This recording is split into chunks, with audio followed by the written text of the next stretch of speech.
have a new art journal spread for you. I want to show you how to use an image that you find online somewhere, something you think is pretty, that maybe you can't draw by hand, or you just don't have time to fiddle around with the sketching or the drawing, or maybe you're not really into lettering and you want to do a pretty quote. I'm going to show you how to transfer this to an art journal page, and then we're going to color it afterwards. I'm working in the Canson mixed media journal. This is 7 by 10 and 98 pound. And I just got it from Michael's. I'm working in it mostly because it's easier for demoing purposes. Having the spiral binding, I find it a lot easier to kind of work and show you guys stuff. I do prefer journals that are bound in the middle, like the Dilutions journal. I really love that one so that I can do a 2-page spread that really flows. So what you're gonna need is something that you've printed online, or it even could be a sketch of your own or something you've seen that inspires you. And you're also gonna need a charcoal pencil. This is just a dark Derwent Charcoal pencil. So print out whatever it is that you want to use, and then you're going to go on to the back side and just start adding that charcoal. And you can kind of see through the printing where the design is. So if there's a bunch of empty area, you don't need to put pencil over that section. You can save it.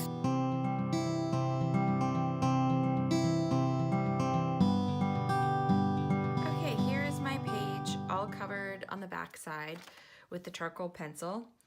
Now, if you've ever worked with charcoal before, you know it's very messy. So what I'm gonna do is flip it over. And now I want to apply this to my page so that most of my page will be covered. And then I'm just gonna tape it down onto my mat that I have under my page, because I really don't want this to slip, because I don't want that charcoal to smear everywhere. I'm just gonna use the end of a paintbrush. You just want something that's kind of rounded on the end.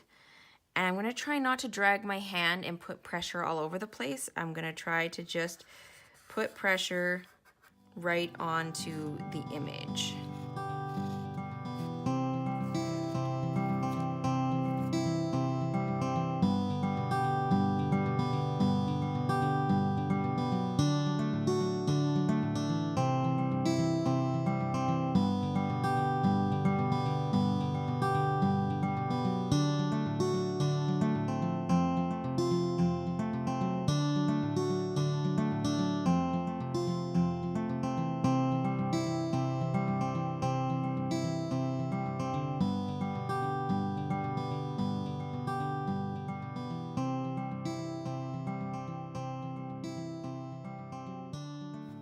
All right, there is the result of what it looks like once I've transferred the image. So I could probably even get a darker outline if I would have done a more solid coat of charcoal on the back, but this is good enough, I think, to kind of give me an idea of what I want to do. Now I can see here on this branch, I missed the other leaves on the other side of that. So I can either try and line that up, or I can just kind of freehand it. So let me see if I can line this up. That looks pretty close. I'm just gonna go in and fill in these other leaves. That's why I tried to work from the top to the bottom so I didn't miss anything. If you're doing a very intricate design, you might even want to use something that leaves color behind so you can see where you've been, like a colored pencil or something, so that you can see the outline. Now I think it's handy to leave your image face up off screen so you can see as you're going and filling this in what the image looks like. Because things like all these little dots, I didn't transfer those because I'm pretty sure I can manage to do some dots. But now I'm gonna take a Sharpie. I'm just using a black regular Sharpie, and I'm gonna go outline these. So this is where you can really take some freedom if you want to do your image differently than what they have on whatever you're copying. You can take some license there and tweak it and make it your own. And just keep in mind when you're doing this technique, this is just for personal use, right? I'm using this in my art journal just for myself. I'm not reproducing this and selling the artwork or anything. You know, I'm not making any money off of it. You don't want to be using other people's artwork for commercial use. This is just for yourself in your art journal if you don't like to sketch or you don't have time to sketch or whatever the reason might be.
There we are.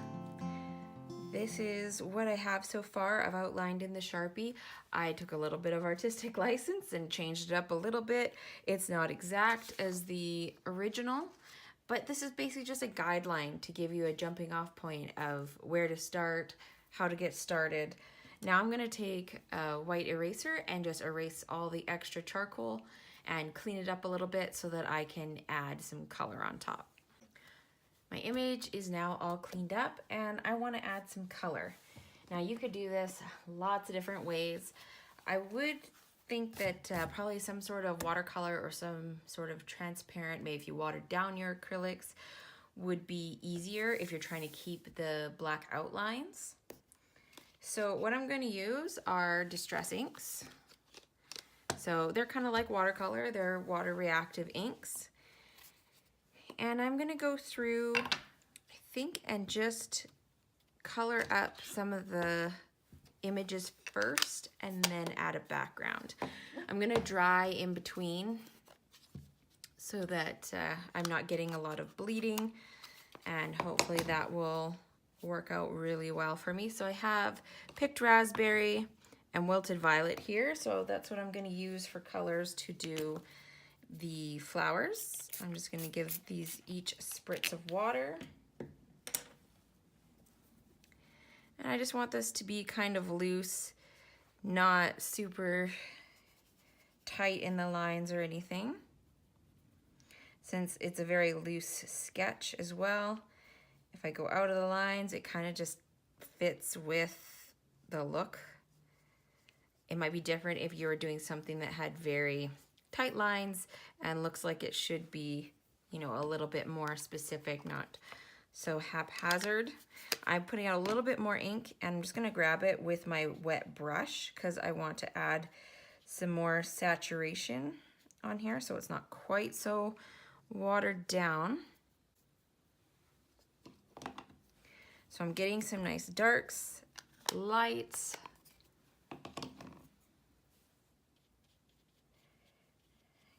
create a little bit of dimension in there.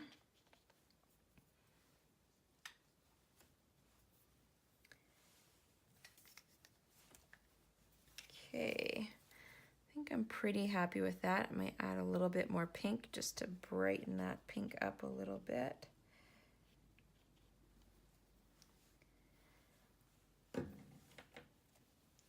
Okay, and then I'm just gonna clean up and start with some greens.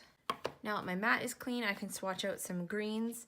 I have Mowed Lawn, Twisted Citron, and Lucky Clover. I'm not sure what combination I'm going to want, so I'm just gonna swatch them all out and then go from there.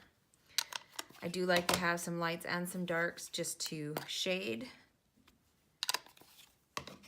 And I think this time I'll put a puddle of water just kind of off to the side of each color so I can add water as I want to. And I'm just gonna start filling in these leaves.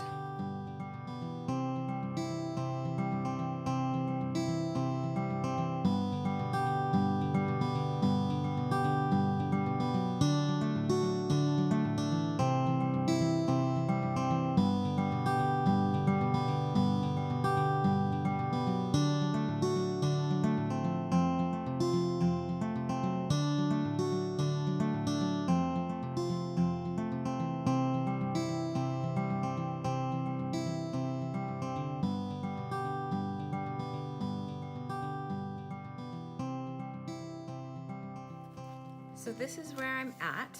I have colored everything in, I have dried it, and now I'm thinking about what I want to do in the background. You could just leave it white, but because I was a little bit sloppy with the watercolor, I'd like to have a background color. And what I'm thinking is going in with a blue.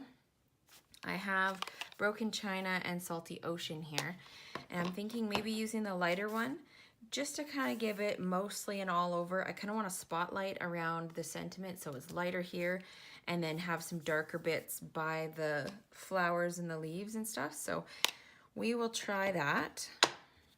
Some of my ink pads are very well loved and could really use with a re-inking. You could also just use re-inkers for this technique as well as watercolors, mists. Just spray your mists out on your mat. And this is a non-stick mat, so it makes it really easy to pick up the color.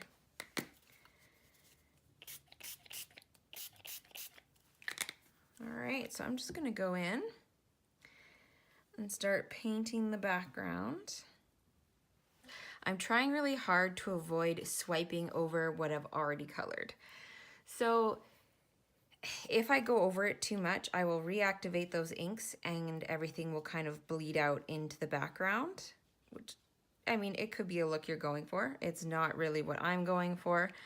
So I'm just gonna go in here, add a little bit of this darker color. I'm gonna kind of work the background in smaller chunks so that I can work on it while it's wet and it will just kind of self-blend.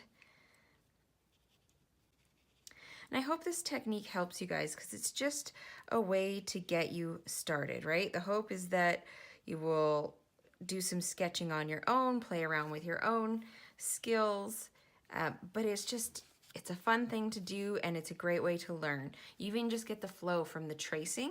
You get the flow in your hand of what that feels like, which is really good to kind of get into sketching if that's something you want to start learning how to do.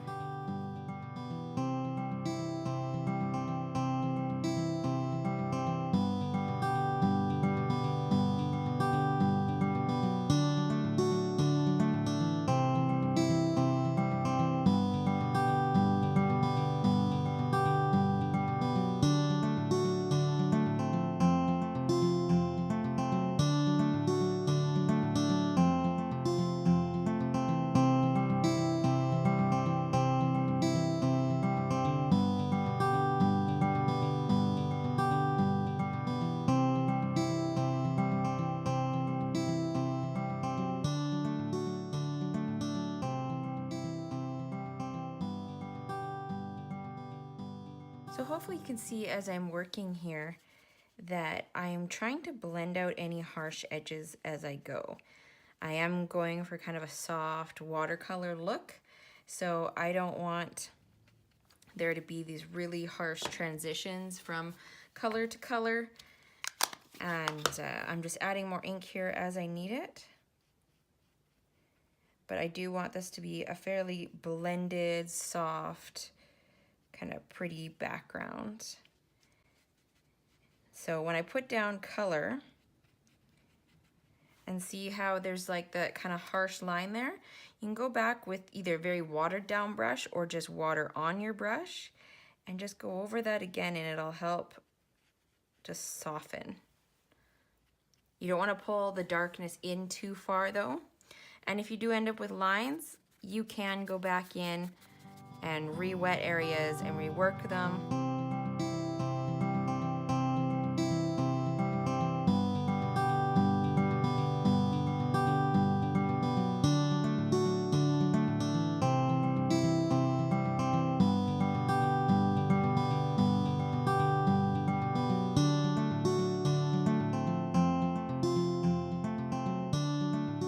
So this is pretty much the finished page.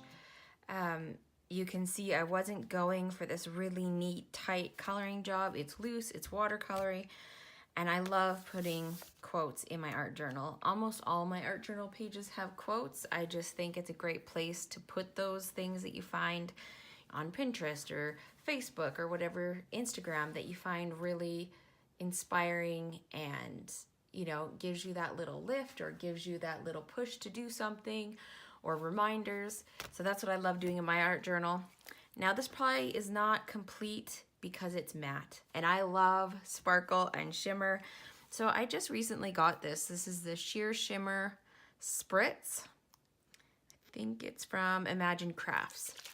So I'm gonna put a coat of this over the whole page and just give it a soft all over shimmer look. I don't know if you'll even be able to see it on camera, but it just adds this subtle, like it's a little bit damp right now, but it adds a subtle, shimmery, sparkly coat over the whole page, which I just think is really pretty. So I hope you guys enjoyed that. If you do, give me a like, subscribe, and I'll see you again for the next one.